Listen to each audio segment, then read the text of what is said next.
water sign, Cancer, Pisces, and Scorpio, kumusta po kayo guys? Okay, so water sign, ayan, so maraming salamat po sa walang sawang pagsubaybay sa ating pong mga gabay. And kung ikaw ay bago pa lang dito sa ating channel, mag-subscribe na rin po kayo guys. And i-click nyo na guys yung ating notification bell para lagi po kayong updated sa ating mga bagong upload. Okay? So guys, tingnan natin kung ano ba ang inyong daily gabay. So water sign, no, sa mga nagtatanong pala, may iba ako. Sa mga nagtatanong about private reading, iwan ko na lang po yung link sa atin pong description box. So, tingnan natin guys, ano ba ang inyong daily gabay, water sign. Water sign.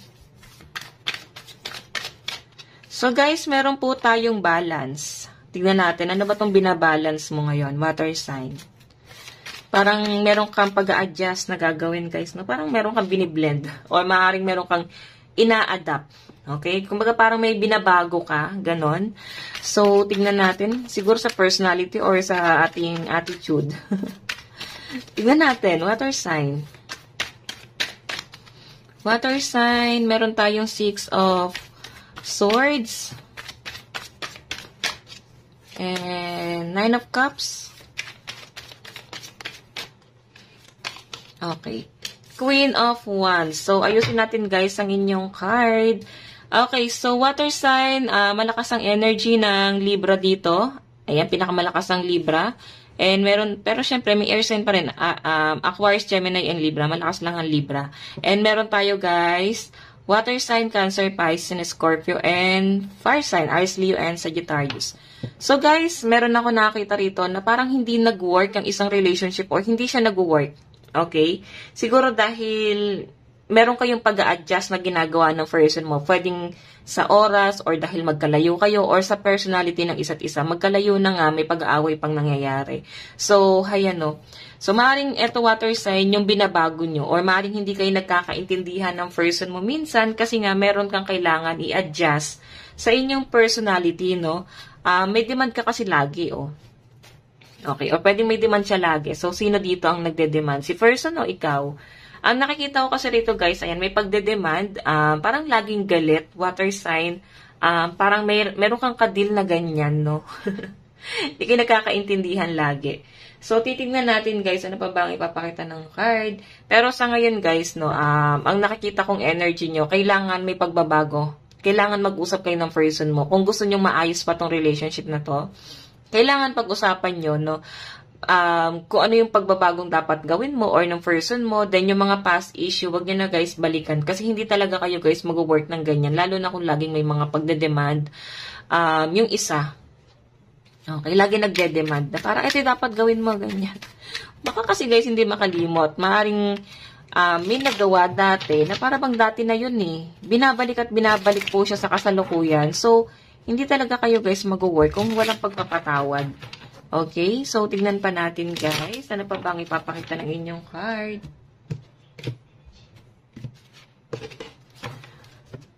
Water sign.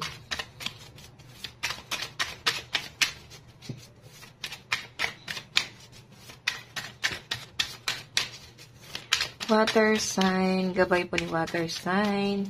Meron po tayong 4 of Swords.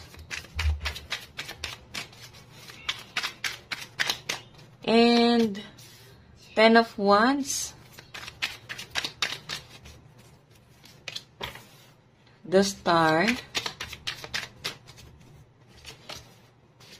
Okay. Ganun pa rin guys. 9 of Cups. Meron po talagang demand. Maaaring itong sa relationship to guys, no, sa love life yung nakakita ko rito, maaaring hindi kayo guys nag-work ng person mo kasi maraming demand, maraming dapat asikasuhin, so maaaring busy, hindi magkaintindihan, or pwedeng may dapat baguhin, may dapat itama. So, yun siguro guys yung hindi nyo nakakita dito sa relationship na to. Parang wala po siyang pagbabago. Baka hindi pa guys itinatama ng person mo. Parang hindi mo siya nakakitaan na may plano siya. Ang tagal na ng panahon, pero parang walang pagbabagong nangyayari, parang walang pagpaplano. Okay? So, 9 of Cups, nakakita ko na maaaring maayos pa naman kayo ng person mo. Kailangan nyo lang to guys, pag-usapan. Wag mong i-shoulder lahat water sign, no? Kasi parang pinapasan mo lahat ng problema. And maaaring alam mo yon, dapat nagsishare kayo ng problema sa isa't isa eh. Sinasarili lang kanya-kanya kayo. Maaring nakakita ng person mo na wala man lang siyang moral support, di man lang ako sinusuportahan, parang di man lang ako inaanuhan. Ito kasi 10 of Wands, sinasarili niya yung problema. So parang kanya-kanya kayo dito guys. Kung bakit hindi kayo nagkakaintindihan ngayon ng person mo. Kasi kanya-kanya kayo ng diskarte sa buhay.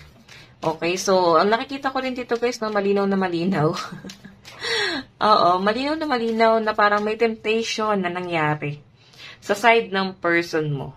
Okay, maaaring na-tempt po siya sa iba, maaaring meron na siyang ibang karelasyon. So, hayan. Okay, so malakas guys ang energy ng air sign, ng Aquarius, Gemini, and Libra. Meron tayong fire sign, Aries, Leo, and Sagittarius. Water sign, Cancer, Pisces, and Scorpio. So, sige, tignan pa natin guys, ano ba yung advice pa sa inyo? Ano ba yung dapat mong gawin?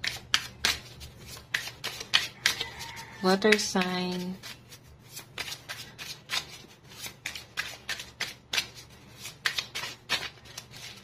Okay, dapat gawin. So, meron po tayong, okay, isa pa. Okay. May sumasama kasing card. Meron po tayong positive affirmation. So, ito yung kailangan yung gawin, guys. Maging positibo ka lang. I-release mo na yung mga negative. Kasi, guys, lagi kang may pakiramdam na parang hindi ka na naniniwala, di ka na nagtitiwala. Pwedeng tiwala kasi, guys, yung nawala sa inyo. Yan, tignan mo naman. I love myself. Brave, beautiful, worthy, grateful, and healthy, happy. I choose love. So, nakikita ko, guys, kulang talaga kayo sa communication ng person mo.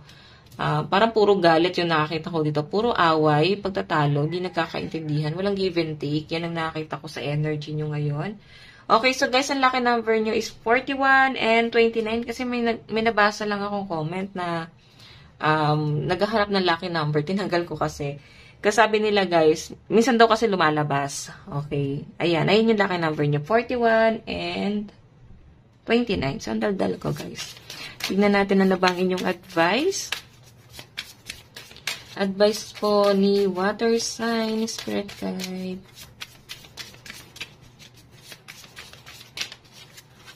Okay. So guys, meron po tayong you are unique. Be yourself, everyone else is taken. So, maring alam mo, may iba-iba talaga tayong personality. Pero siyempre, kailangan kontrolado natin guys, yung ating mga personality, no? What I mean, yung ugali natin, dapat kinokontrol natin yan, guys.